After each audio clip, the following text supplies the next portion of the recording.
Ayan. Okay, dako naman tayo sa may Cavite. Sa Calcipa Generation. Mayroon punta nila mga brothers, sisters. Yami kagat sa gusto celebrate how Pista ng Diyos sa NCBI. Upang maipadama ang sakit at pag-ibig sa tao. Pinangunahan ng mga servants, missionaries, at mga awi, ang mag-alay sa mga kapatid natin ay pangangailangan. Hindi nagpapahuya ang mga kabataan sa Cavite. Aktibo sila rin ibahagi sa mga community service. Lubos ang pasalamat ng mga kapatid sa dako ng Cavite dahil po sa pagkakalog sa kanila, ang paggabay ng Diyos sa mga gawain sa kakataong mga paglingkod ng sama-sama. Ano lang kayo ng Cavite?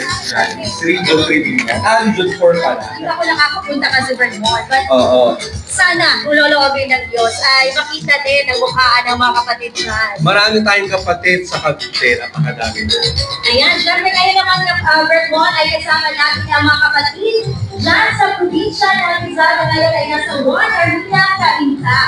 Ang probinsya ng Rizal ay lingkod na siyang naput at kinabutan at piningan ang mga kapatid na matatanda at mga sakit. Patuloy na ang pagsasagawa ng medical mission sa Lago ng Rizal. Mapagkalaw ang kita ng mga negosyo ang mga kapatid sa Rizal dahil sa ikinagawa ng Rizal at CGI, livelihood project. Ikaw na iwanan ng bawat sa araw-araw ng Diyos ang naisalang ng angel ng mga sa Rizal. Ikaw ang lakas ng balisakan at lokal na sinaralisan. Ay, sa Rizal,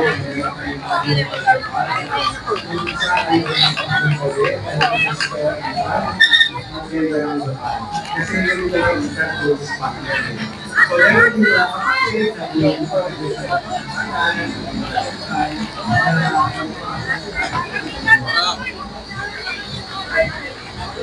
buhay ng ayos ng President Paulisito sa kanilang bagay din.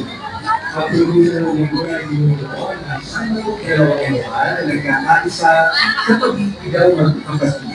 Mula sa mga servants at kapatid, tuloy na rin papalandag sa mga kapatidan. Tuloy na pag-ingat sa pag